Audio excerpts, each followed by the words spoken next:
Hi, I'm Mary Susie from Bead Me a Story, and today I'm going to show you some fundamental weaving with the European Unbalanced 4-in-1. This is also known as Oops chain, and I'm going to take you through a 3-row, a 5-row, and a 7-row version. And of course, I hope that the 7-row version will show you that you can go to 9, 11, 13, or any odd numbers of rows with this chain. So the 3-row version, I don't have any kits with this as just a plain chain, but I did show last week a project where we added beads to the sides of this, and this is absolutely gorgeous. It's a really fast chain to make, and I think you're gonna love it. I also have a couple samples out here of our 5-row oops, and you can see that because of the beautiful wavy pattern of this weave, this is wonderful with beautiful color mixes and things like that. You can change the pattern a whole lot and do lots of neat things with this, but you ultimately get this nice waviness that of course looks like water flowing. So that is the 5-row. And then I haven't done a project specifically with the 7-row, but I wanted to show this to you because I don't think it's very intuitive as to how you add rows to this. But I think once you see how the 5-row and the 7-row are done and how I add to that row, that you'll be able to do this as wide or thick as you want to. I'm going to be using probably the easiest size of jump ring to work with. We're going to use 18 gauge 5/32 jump rings, which of course have an AR of around 3.5.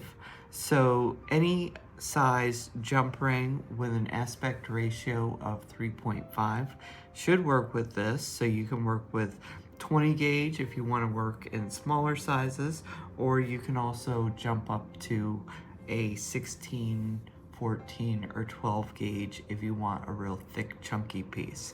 It'll all work the same way.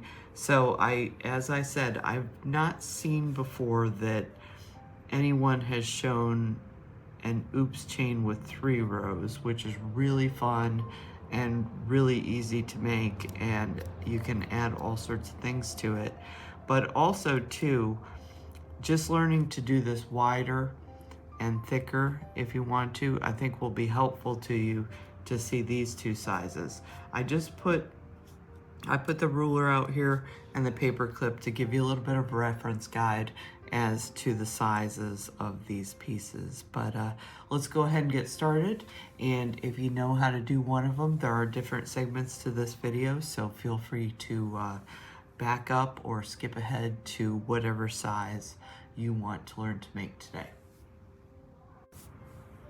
Okay, so in this first segment, I'm going to show you how to make a 3-row Unbalanced European 4-in-1, also known as oops. And I will just start by saying I spray painted my hand a little bit. It's been days, I can't get it off my hand, so I apologize for what looks like dirty hands, but it is just spray paint.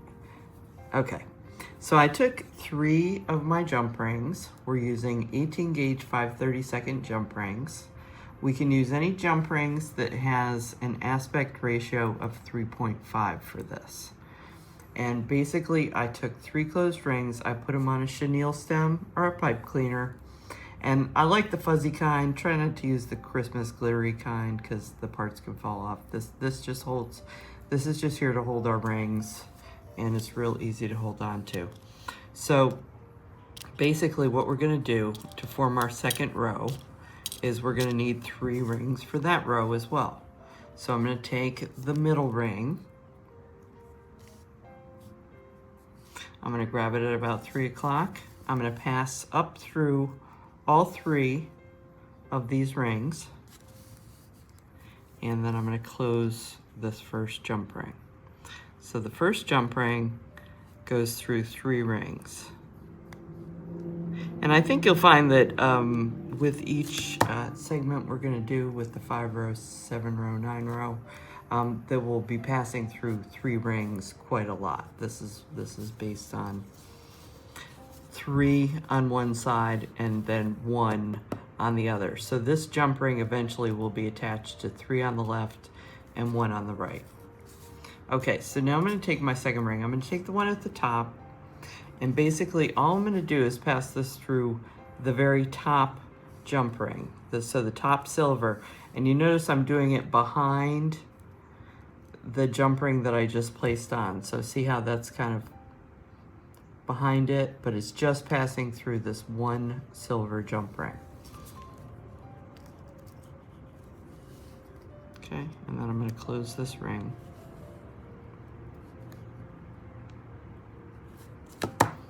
Okay, let's see how that's behind there, and then this is in front. So now the third ring that I'm going to add on, this one's going to pass in front of this middle ring that's attached to all three, and this one's going to only pass through just this bottom silver ring, or your bottom ring in the first row. I'm just showing you generic colors here that are very high contrast so that you can see how to do this. You can mix up your colors in any way you want to, or just do this in one color. It's just easier for you to see it if I do it in two colors. Okay, so see how this looks like a little stair step? So this is the top step, and then down and down, and they're behind each other. And if we were able to see this, if we took this off the chenille stem, you'd see that this is the lower step and then higher and higher. So each row that we do, this one comes up and then this one goes down, and then the next one's going to come up and the next one down. Okay, so I am going to now take another silver. And again, this row is going to mirror what this first silver row. So every other row mirrors the previous row like it. Okay, so once again, I pass through 3 jump rings. I thought I lost one there. Okay, pass through all 3. This is our middle ring.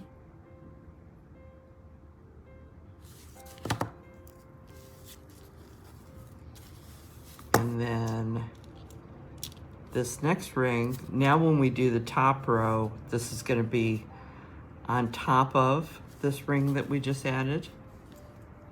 And we're just passing through this very top navy blue ring.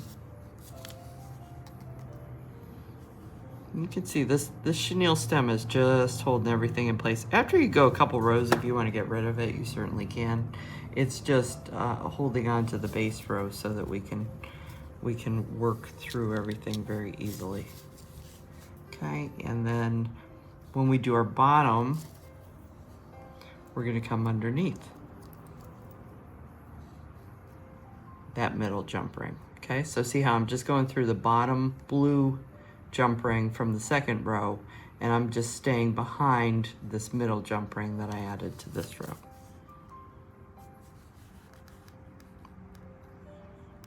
And close. I'm not worrying too much about my closures with this because I'm just going to show you a few rows of each weave just so you can understand how everything works. And now I'm going to take a middle jump ring again. I'm going to go through all 3 to start this next row.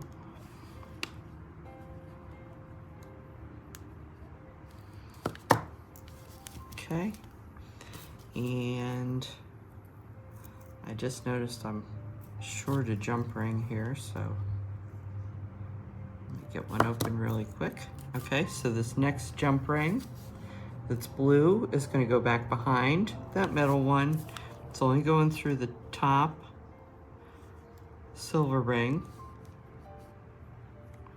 So when you're learning this, I mean, if you're really a beginner, you know, definitely try and do this in 2 colors so you can really see what you're doing. But if you're pretty confident, you know, go ahead and do this with the colors in any way you want to. The 3 row is very easy. So again, this is gonna sit above that middle one, and I'm only passing through the bottom silver ring.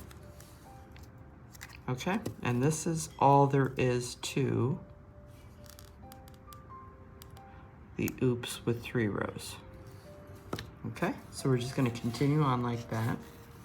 And last week I released this in a beaded form, And if you put beads on the two outside rows, this is absolutely gorgeous. And it really accents the beads. This makes a nice small chain because of course we're doing an unbalanced weave, which means you get a lot of wave in it. And this is very narrow in here. So you get the character while it's still a very, very fast chain to make, and you know, you can whip one up very quickly. So just mentioning that you can add the beads into here too, and they will look absolutely gorgeous. Okay, and I'll be back in a minute to show you the 5-row unbalanced 4-in-1.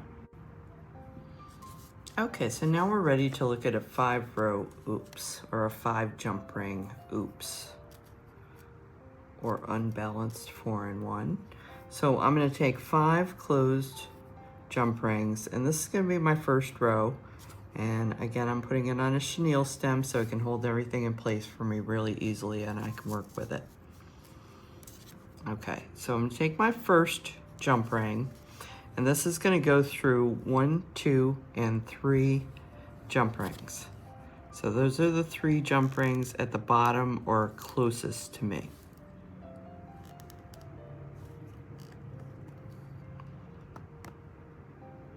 Okay, and I'm going to close this jump ring. Now I'm going to take the second jump ring. Now just like before, I'm going to stay consistent by putting this jump ring behind the one that's there. But this time with 5 rows, what I want to do is I want to go through the 3rd one up, the 4th, and 5th. Okay, so through the top 3 jump rings, or through the 3 jump rings that are farther away from me. And I place that behind the first jump ring that I added, okay? So you can see this one goes through 3 jump rings, and this one goes through 3 jump rings, and they both share this middle silver jump ring from the first row. Okay, so now I'm going to start adding, I'm doing this in a different color so you can really see where these are going, and you'll be able to see the contrast in this. So this first one, I'm gonna put through the top jump ring. So since my stair step is going downward, in other words, this is in front of this, I wanna put this behind the top black one, okay? And it's only going through that one silver jump ring at the top. And that's it.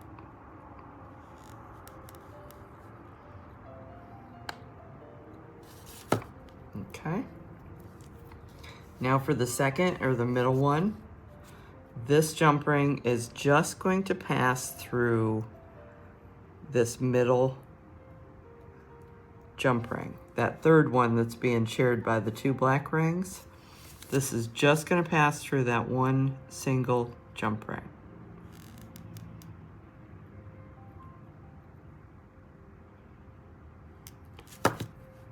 Okay. I'm going to fold these back around. And then this 3rd jump ring, or 5th, when you look at the row, there's 5. So the black were 1, 2, and then this is 3, 4, and 5. So the 5th one is just going to pass in front of the black, and it's only going to go through that first jump ring at the bottom, and that's it.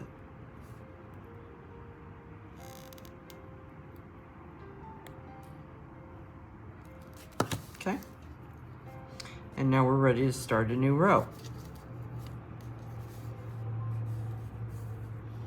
So when I start this next row, I'm going to do this with the same colors that I just used. And then that way you can hopefully see where everything's going to lay as we go along. Okay, so I'm going to pass through 1, 2, 3. And I just want to point out before I do this, even just by establishing this first row, I want to point out to you, see how the rose gold rings that I added, they stick out, and the black rings that I added are sunk in, okay? And that's what we want. We want that wavy look with our unbalanced 4-in-1. Okay, so I'll take my first one, and I'm gonna pass through the bottom 3.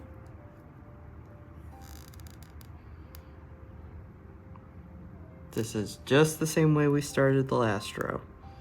Pass through the 3 that are closest to me, And now I'm going to take the second black one and I'm going to pass through the top 3. Now this time I'm not going to be behind it, I'm going to be in front of it. This row is going to mimic what the silver row is going to do. Okay, so I'm going through the top 3, staying on top of the first jump ring that I added. So basically, as we start each row, we pass through 3 bottom, pass through 3 top. Now we're ready to add a ring, a ring, and a ring to jump ring 5, 3, and 1, okay? And we're gonna pay attention to our stair step. So this time, this ring that goes through the top ring of the previous row is going to go on top.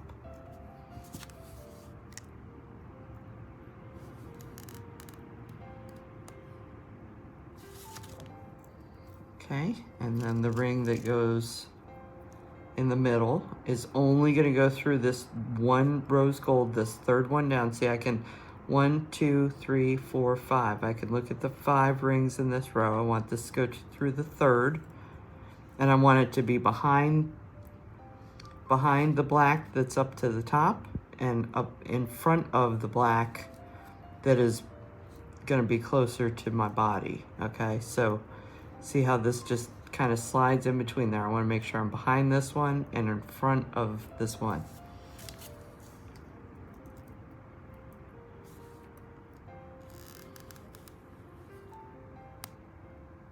If you've done European 4-in-1, this will come naturally to you. So I definitely would recommend that you've done some European 4-in-1 before doing it in an unbalanced way. Okay, and then our last one, now this one's going to go to the back. So this is going to sit behind this black ring because our stair step is coming down as it comes towards us. The other thing that the chenille stem will do for you, you notice I have it closer to the top. So if I set down my work, okay, I'm going to know that this was up towards the top, so this is the right direction to lay things back down. Okay, and you can see now we have a new row. And again, the rose gold rings are pulled out from the row and the black rings are sunk in. Okay, and I'm going to do one more row. Now this time, just for fun, let's just do it all in one color, just so you can see that happen. Okay, so I'm going to go 1, 2, 3. So I'm passing through the bottom 3 rings.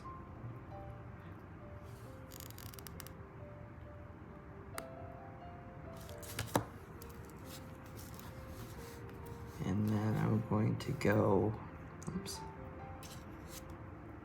through the top 3 rings, but I'm going to be behind the silver that I just added.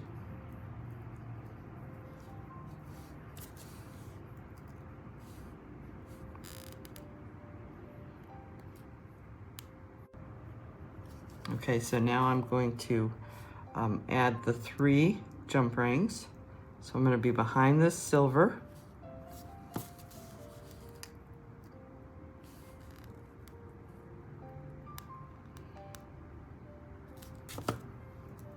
Okay, and then the next one, here's my 2 that I started this row with. So I want to slide this through the middle ring from the previous row, but I want to make sure I'm behind this one that's towards me and above this one that's away from me. Okay.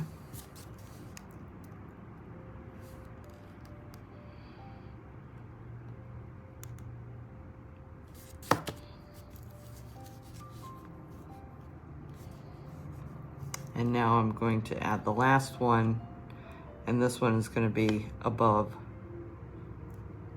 all the other rings. So it's just passing through the first jump ring of the previous row.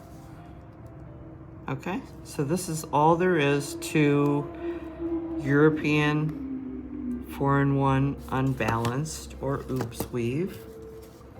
And you can see that we're starting to get that wavy back and forth effect that we're looking for. But that is how you do a 5-row version, and we're just going to keep moving outwards.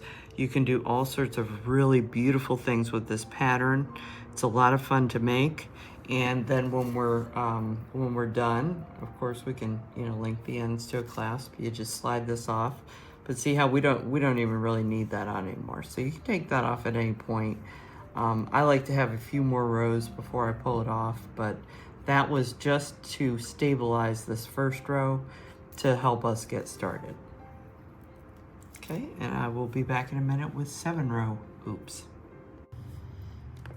Okay, so now we're going to try a 7 row oops, and this is merely to illustrate to you that we can do this much wider and kind of start showing you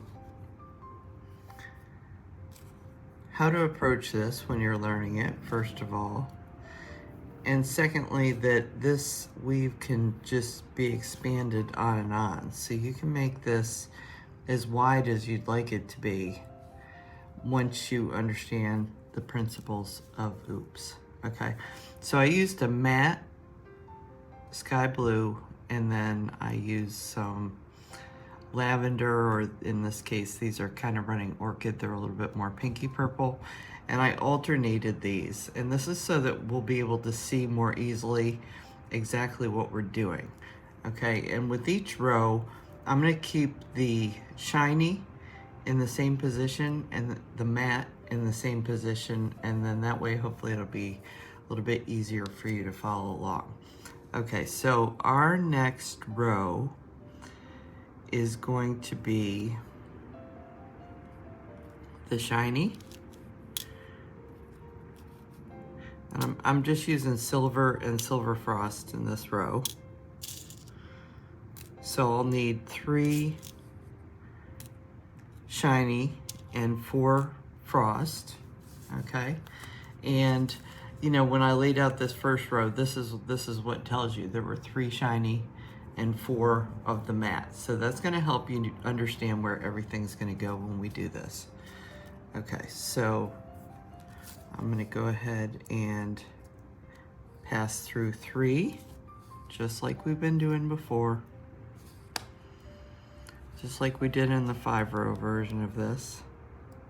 And again, these are just demos, so I'm not gonna worry too much about the closures, but please make sure your closures are perfect and beautiful and all those things. Spend some time on them.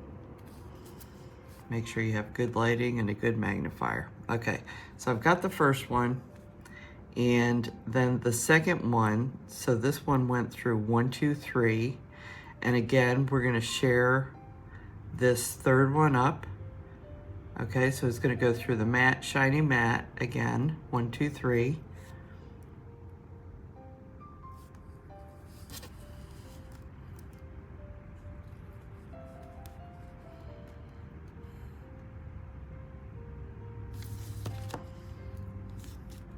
Okay, and then one more shiny. Okay, so go through the matte, shiny matte, the top 3, and notice I'm placing these behind that first row. So my stair step is going down away from me.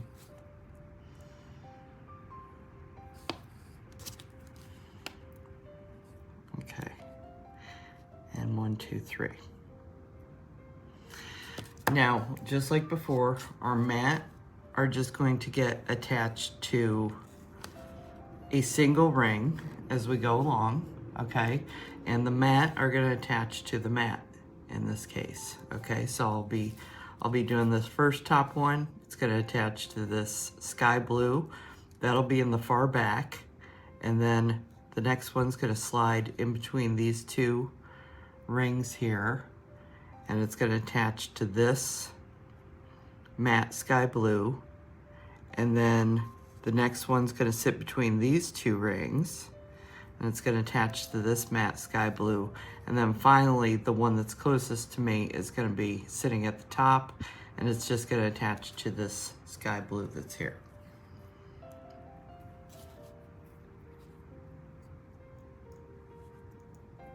Okay, so this one's going in the back.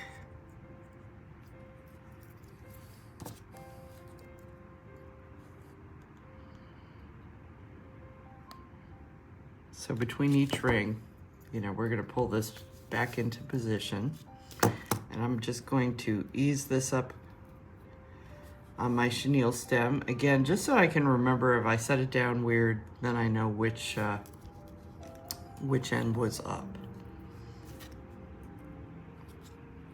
Okay, and then this one, as I said, is gonna sit between these two silver rings, and we're attaching through a matte sky blue.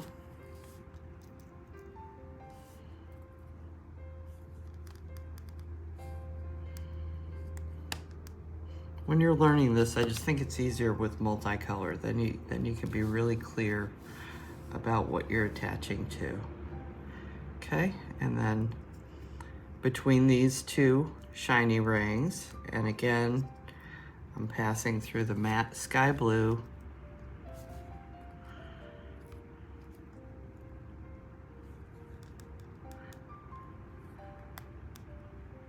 Okay, that's number 3. And then we've got number 4. So again, this one's going to be at the top of the steps. And you can already see we've got that in, out, in, out, in, out situation that we want with oops. That's because the ones that are attaching, those shiny ones that we attach to 3 rings, are going to end up being sunk in more, because it's getting pulled back because it's attached to 3 rings as opposed to 1. All of these matte ones are sticking out to the right, and that's because they're only attached to 1 ring. So they're not being pulled in, and you know, their ring is not being used quite as much. Okay, so now we are going to skip over to a shiny sky blue. So once again, I need 3 of the shiny, and then I'm going to use a matte lavender, and I need 1, 2, 3, 4 of those. Okay, and then this time, just like before, stair step is going down. Now the stair step is going to come up, is going to go down towards me as opposed to away from me. Put that in a way you can understand. Okay, and let's do our shinies. Okay, so same principle. Shiny goes through 1, 2, 3 rings.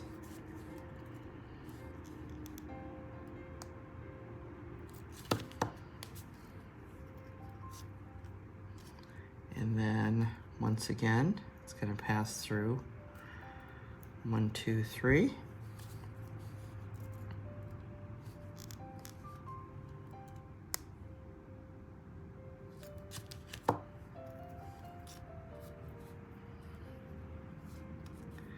And then finally, it's going to attach through matte, shiny, matte. Once again, we're just going through matte, shiny, matte, matte, shiny, matte, matte, shiny, matte, 3 times. And of course, after, you know, the first one, this second matte that we passed through, we were sharing that with this. And these 2 shinies here are sharing this matte ring. Okay, so you're going matte, shiny, matte. Then we're using the same matte again, matte, shiny, matte. We use the same matte again, pass through matte, shiny, matte. Okay. Now we're gonna add our matte rings. Now this time, we're gonna start on top of the row, because this is gonna be the top stair step.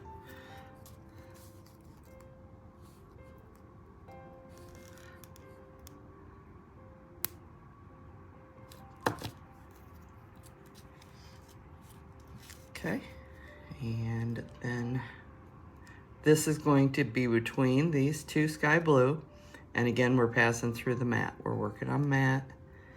Every other row is shiny and matte, and we are between the 2 shinies, and we're linking to the second matte down in the previous row. Okay, and then between these two shiny sky blues, attaching to the second mat from the bottom.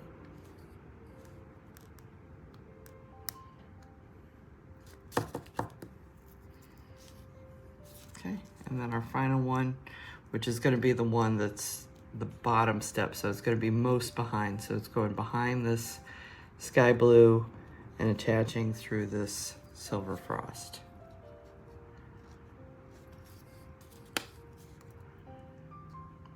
Okay, so the benefit of this 7-row is this is a much thicker bracelet, so it really depends on what you're comfortable wearing or what looks best on you, whether you want a wider or a thinner bracelet.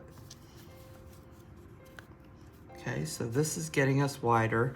Now we can go to 9, 11, 13. Oops, done this way is always going to have an odd number. So now I have 3 rows on here. Now the first row is just on the chenille stem. The second row I did silver and silver frost. And the third row I did shiny on the sky blue and matte on the lavender. So I just want to point out here that the reason I had 3 color categories is we know that our stair steps are going to alternate every other row. Okay, so in this case, so if we just look at our silver and silver frost, the stair steps are going down away from me, and then in the next row, the stair steps are coming up away from me. So in the next row, it's going to go down away from me again, and because I'm using 3 color categories, okay, the way that each of these is going to lay is going to be opposite of its row each time. So in other words, when I get to the silver and the silver frost, instead of going up away from me, it's going to be coming down away from me. So when you use an odd number on a sequence that is an even number, in this case 2, okay, it's going to make it alternate which way it goes each time. So I use that tactic a lot when I am working with rows that alternate back and forth, and it works very nicely without making things overcomplicated. It keeps that random look going on. Okay, so here is our, oops, see, I forget myself here. We need 3 shiny. This is just like the first row. And 4 matte, okay? And I'm gonna do my first shiny. And that passes through 1, 2, 3. So when we take the chenille stem off, this row is gonna be facing in the opposite direction from the one that's attached to the chenille stem. And then we're gonna go 1, 2, 3. This time we're behind it because we're going down our top ring of this previous row. Just to check myself, that's on top, so I know that the last one I do here in this row I'm working on, I want to be underneath or on the bottom of the stair. Okay, and then 1, 2, 3.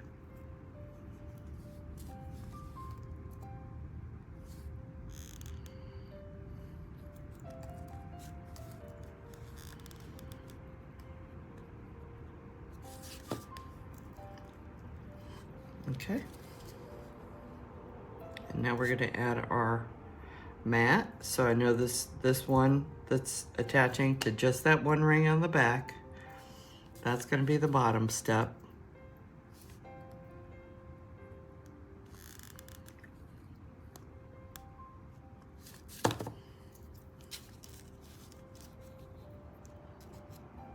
And then this is going to be between these 2 shiny purples.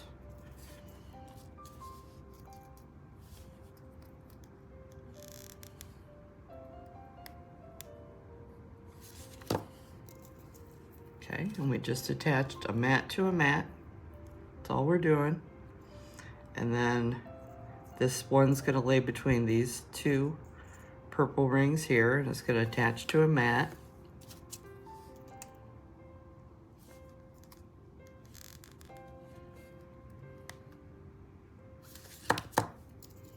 Okay, and our fourth one. So 7 jump rings in every row, and I'm using 3 shiny and 4 matte in each row. You could do that in reverse. You can do it any way you want. Now, the other thing that happens here is because each row is starting with the 3 shiny and the 3 matte, that line, that alternating line is going to, I'm gonna get that wave across, so I'll be able to see all the shinies and then all the mattes, each form a row, but because this kind of alternates back and forth, it'll get broken up. Okay, so now we are back to our silver frost. So I've got those out, and silver. So I've got a lot of those. Okay, so I need 3 silver and 3 silver frost. And the only reason I'm doing this row is because I want you to be able to see clearly how this new row that I'm putting on is gonna lay in the reverse of this last one. And that's because I used 3 color segments. I used an odd number of color segments as opposed to using just 2 color segments up here. That's just another trick I wanted to throw in for you. If you don't understand everything this time around, once you start doing this and working with this weave, you'll start understanding all the small intricacies that I'm explaining to you. Okay, so that my shiny goes through 1, 2, 3, matte, shiny, matte. My next shiny. Now I'm looking at my last row, so I know this is going to be above this ring, because I want my stair step to come up this time. So I'm going through matte, shiny, matte.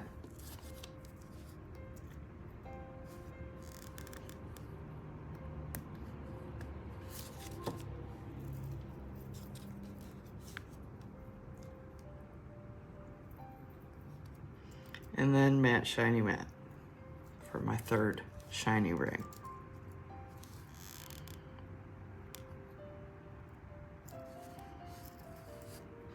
Okay, I know I said I wasn't gonna focus on closures, but this one's just downright ugly, so let me fix it real quick.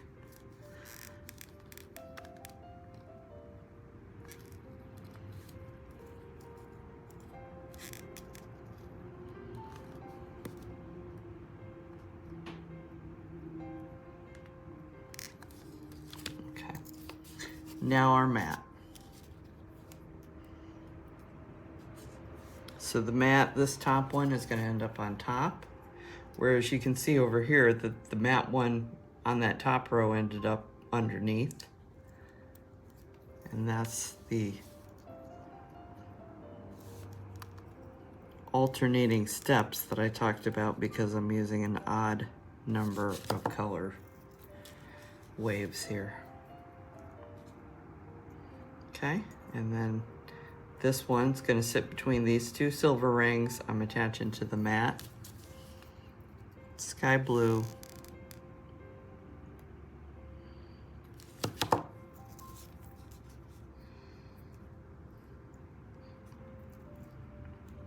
That's between those 2 silver rings, attaching to the matte sky blue, the second one. It should be very easy for you to see at this point where these are slotting in.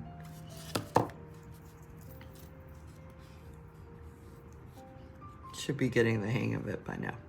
Okay, and then underneath, this one's gonna be the lowest ring, so I just need to go through this matte sky blue and make sure it's sitting behind the other rings. So at the top and the bottom, you need to pay attention to the stair steps.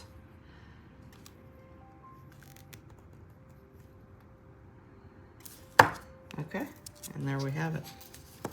Okay, so you can just keep going on and on with this, and this will keep waving back and forth. and that is 7 row oops. So you can see that this weave can easily be expanded to be wider, and it's basically done the same way as the 5 row. I just never see the 7 row or a 9 row or any more rows out there when anybody is explaining this in a tutorial. So I wanted to make sure that you understood how to expand this weave to a little bit wider situation, because a lot of people like a nice wide bracelet. It just looks better on them, and that's the jewelry they're comfortable with. And then other people like the really skinny, just 3 row. And of course, these are all done with a 3.5 AR, so we could be doing this in 20 gauge, and it would be just a very micro looking weave, very tiny.